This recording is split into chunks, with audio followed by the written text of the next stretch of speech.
What's going on, y'all? Hope all is well. Another episode of Combos with your CFP, Mario Payne in beautiful Jacksonville, Florida. Before we start though, like, subscribe, share to our channel, Painful Profits. We continue to grow. Thank you guys for you guys' support. Also, as investors, check out our ETF. We're on the stock market. You have a person online who has an ETF on the stock market. The symbol is LET B. LETB as in boy. Also, for your do-it-yourselfers, check out our investment app, the first Black-owned investment app ever, Let Bob. You can go to your Google store or your Apple Play Store, and Apple's getting to the bag. Hopefully, you got some Apple stock. Check us out, though, Let Bob, LETBOB. But today, we're going to talk about somebody who's definitely getting to the bag. The Oracle of Omaha, none other than Mr. Warren Buffett. And we're going to talk about his philosophy. He just had his shareholders meeting. It's a huge event for everybody who's a shareholder of his company. A shareholder is a person who owns his stock. He has two types of stocks, the A share and the B share. The A share is almost $500,000 per share, and the B share is $325 per share. But definitely, if you own a piece of his company, you get to go to Omaha, Nebraska, and hear what he has to say. Him and his partner, Charlie Munger, they're 93 and 99 respectively. So a lot of wisdom. We're going to talk about their takeaways and why he is considered the greatest investor of all times. Let's go. Warren, what do you consider the most important quality for an investment manager?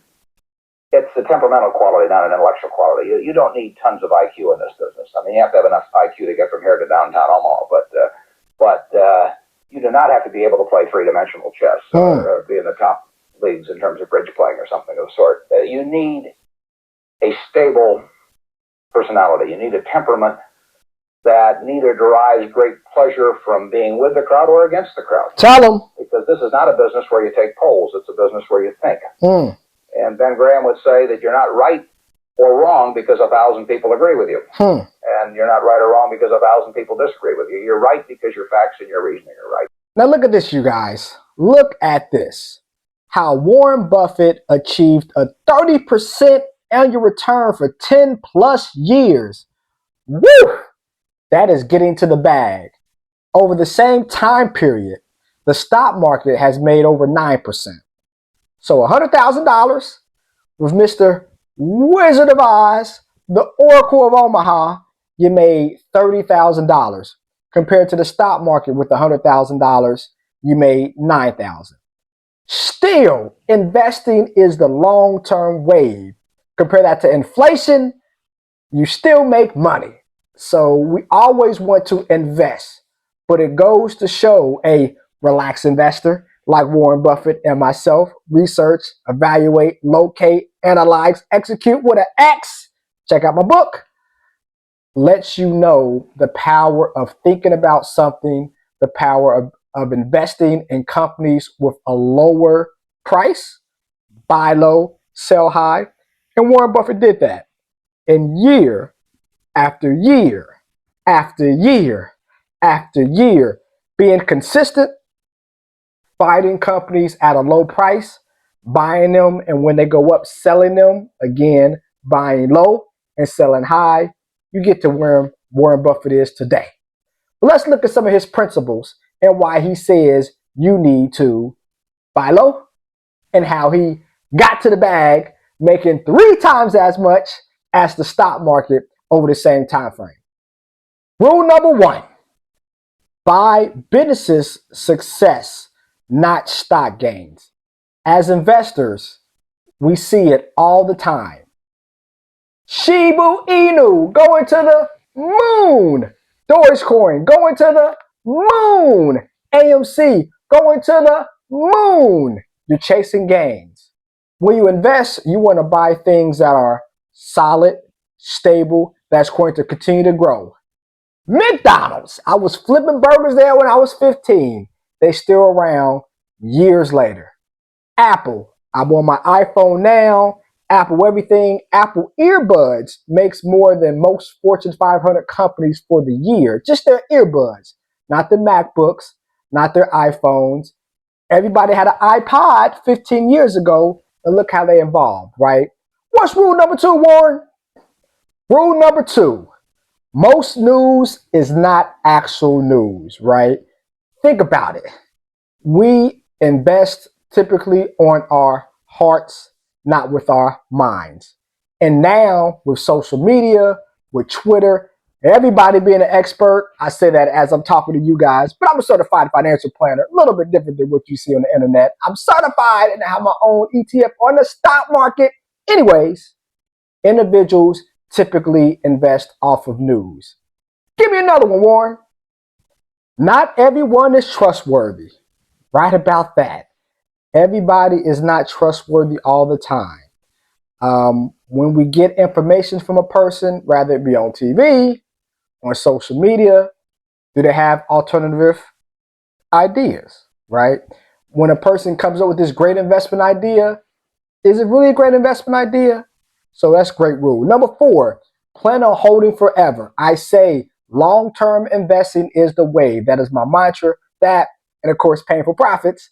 But long-term investing is the wave. You're going to have bad days, bad years. But investing in the long term, Rome wasn't built in a day. Berkshire Hathaway was not built in a day either. It took time. You had bumps in the road, which we'll talk about. But over time, your portfolio will grow if you invest in quality companies, if you avoid the noise and let your money grow. What's number 5, Warren? Know your intrinsic value.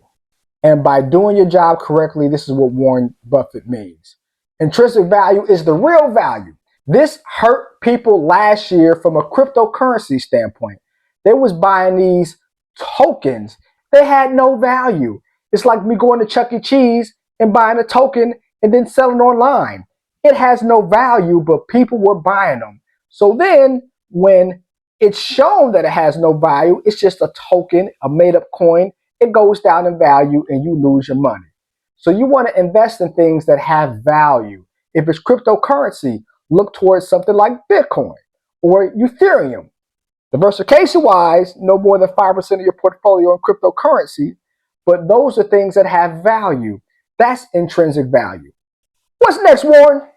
Understand what you are buying. Goes back to crypto.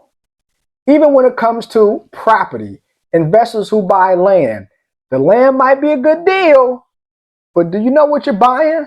A lot of things you got to take into consideration when investing in either property, in the stock market, heck, cars, right? I have clients who they invest in old school cars. They buy the car, refurbish it, and sell it. That's what they do. But you got to know what you're buying. Understand what you're buying. Just because it made money doesn't mean it's going to continue to make money. Case in point, GameStop, AMC, Bed Bath & Beyond. Know what you're buying. Just don't buy something because it's going up in value. You might buy it at the wrong time. And that's why over time, Mr. Buffett is up by 30% when the market's up by 9%. What's your last rule, Warren? The last rule, very good. Be fearful when others are greedy. Cryptocurrency last year, everybody was greedy when Bitcoin was growing. You want to be pessimistic, right? When the market hit its top, November 2021 for the NASDAQ, January 2022 for the S&P 500, to the moon. That's when you want to start selling, taking profits. Luckily for us, we did that. Clients definitely didn't suffer last year like the market did, because as things are hitting all-time highs, I myself was being pessimistic, knowing long-term the market's going to grow, but if the market's just rocking and rolling like this, it might have to be some slowing down that has to happen, and that's what we did. And as an investor, you want to do that. When everybody's greedy, everything is pie in the sky, everything's going to keep on rocking and rolling, you probably want to be a little bit pessimistic, pocket some of your gains, sell some of your money that you made, make some painful profits, because you might think it might continue to go up, so it's painful to sell something that's going up. But in the long run, I'd rather you sell high instead of having to hold it when it goes back down. So yes, Warren Buffett, been there, done that, but everybody makes mistakes. And here we go. In 1962, Buffett started investing in Berkshire Hathaway, a troubled textile manufacturing company in New Bedford, Massachusetts. in what he would later call his dumbest stock purchase ever. He took control of Berkshire in 1965 and fought the failing textile business for 20 years before he finally gave up. And he called his company Berkshire Hathaway. So every single day, he's reminded about his bad investment. We always say, experience makes you stronger in corporate America. Experience makes you a better investor. Experience makes you better in your personal life. Experience makes you better from a marriage standpoint. 15 years, I know experience is amazing. So you want to go through the fire. He went through the fire. He had his experience, but he morphed and learned from that bad experience. Now, he's not perfect. Nobody's perfect, but it just shows over time, long-term investing is the wave, getting back up from your bad investments, not doing those bad investments again. And we look up years down the road and he's done 3 times as much as the market. Just imagine every single year, the market made 9,000, you made 30,000. How much of an advantage you have on all other investors. Wanted to highlight Mr. Warren Buffett. He had his annual shareholder meeting in Omaha this weekend, and we call him the greatest investor of all time.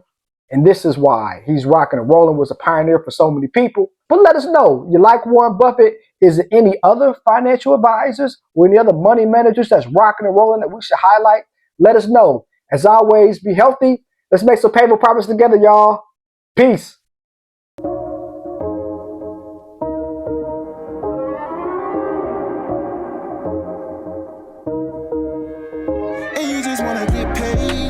Tired of making the money mistakes. Make a payment on your bills and you still late. Yeah, pay for profits to help you seek change. And you just wanna get paid. Yeah, tired of making the money mistakes. Make a payment on your bills and you still late. Pay for profits to help you seek change. Yeah, cut the show and just listen. You wanna feel empowered by making money decisions. Residual by the hours can get you a better living. Been check to check, you know, and it could be different. You know.